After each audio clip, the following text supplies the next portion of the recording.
ప్రాచీన జానపద కథల ప్రకారం ఈ పండుగకు సంబంధించిన కథలను వినడం వల్ల మీ పాపాలు తొలగిపోతాయి, దారిద్ర్యం నశిస్తుంది మరియు జీవితకాలం సంపద దక్కుతుంది. ఆ పండుగే ఉగాది.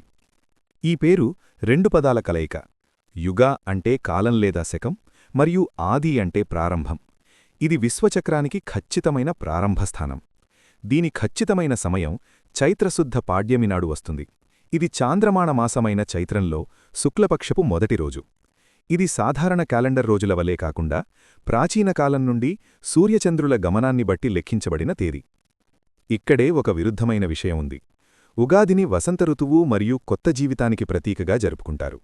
అయినప్పటికీ దీనిని అర్థం చేసుకోవడానికి అవసరమైన ప్రాథమిక పురాణ కథలు ప్రపంచ వినాశనం నుండి బయటపడడం మరియు కోల్పోయిన జ్ఞానాన్ని తిరిగి పొందేందుకు చేసే పోరాటం చుట్టూ తిరుగుతాయి.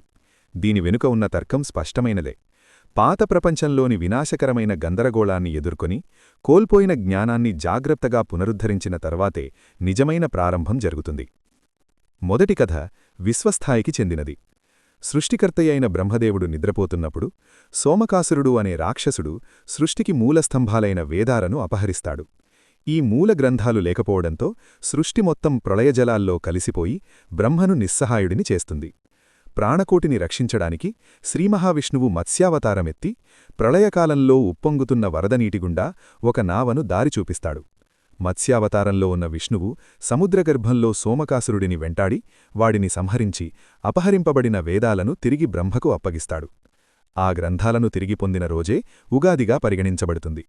విధ్వంసం నుండి పూర్తి క్రమాన్ని తిరిగి పొందిన తర్వాతే కొత్త యుగం ప్రారంభమవుతుందని ఇది రుజువు చేస్తుంది.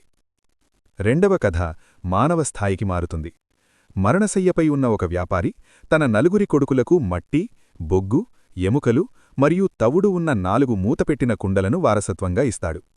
ప్రఖ్యాతిగాంచిన విక్రమార్క మహారాజు కూడా ఈ చిక్కుముడిని విప్పలేకపోతాడు. కాని శాలివాహనుడు అనే ఒక సామాన్య బాలుడు దీనిని వివరిస్తాడు. మట్టి అంటే భూమి, బొగ్గు అంటే ఇంధనం, ఎముకలు అంటే పశుసంపద, తవుడు అంటే ధాన్యమని అర్థం. ఆ తండ్రి తన కొడుకులకు ఒక రాజ్యంలో ఉండాల్సిన భౌతిక సంపదకు మూలాలను వదిలివెళ్లాడు. ఆ బాలుడి తెలివితేటలకు అవమానభారం పొందిన చక్రవర్తి దండేస్తాడు. ప్రతిస్పందనగా శాలివాహనుడు మట్టితో సైనికులను తయారుచేసి వారికి ప్రాణం పోస్తాడు. ఆ భీకర యుద్ధం దేవతల జోక్యంతో ముగిసి రాజ్యాన్ని విభజించి కొత్త శకాన్ని స్థాపించలా చేస్తుంది. ఆ కొత్త శకమే శాలివాహన శకం. ఇది ఒక చారిత్రక భారతీయ క్యాలెండర్ శకం, మరియు దాని మొదటి రోజే ఉగాదిగా జరుపుకుంటారు. గందరగోళాన్ని ఉపయోగకరమైన వ్యవస్థగా మార్చడంపైనే మానవ పురోగతి ఆధారపడి ఉంటుందని ఈ పురాణం చెబుతోంది. చివరి కథ వ్యక్తిగత ఆధ్యాత్మికతపై దృష్టి పెడుతుంది. జైమిని అనే ప్రాచీన పండితుడు విశ్వం యొక్క స్వభావం గురించి లోతైన సందేహాలతో సతమతమవుతాడు. సమాధానాలు కనుగొనడానికి జైమిని ఒంటరిగా ఉన్న వింధ్యపర్వతాలలోకి ప్రయాణిస్తాడు. అతడు సంపూర్ణ విశ్వజ్ఞానం కలిగిన 4 మాయపక్షుల కోసం వెదుకుతాడు. ఈ పక్షులు వాస్తవానికి ఒక శాపం కారణంగా జంతురూపాల్లో చిక్కుకున్న దేవతామూర్తులు. వారు ఆధ్యాత్మిక గందరగోళ స్థితిలో జన్మించారు.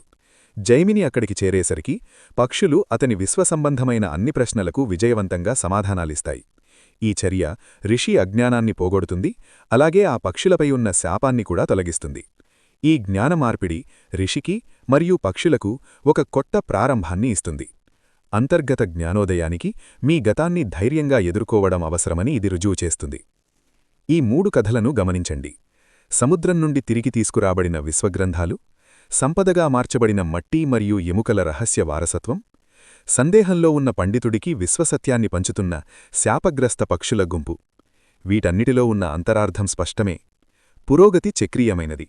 ఒక కొత్త సంవత్సరం అనేది అంతరాయం, గందరగోళం మరియు నష్టం జరిగిన తర్వాతే వస్తుంది. ఈ కథలు వినడం సంపదతో ఎందుకు ముడిపడి ఉందో ఇది వివరిస్తుంది. రాబోయే సంవత్సరంలో అనివార్యంగా ఎదురయ్యే ఊహించని పరిణామాలకు మనస్సును సిద్ధం చేస్తాయి.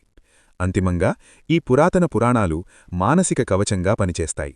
వరదనీరు ఎంత ఎత్తుకు ఎగిసినా లేదా ఆ చిక్కుముడి ఎంత గందరగోళంగా కనిపించినా చివరికి క్రమం మరియు లాజిక్ తిరిగి వస్తాయని బోధిస్తాయి.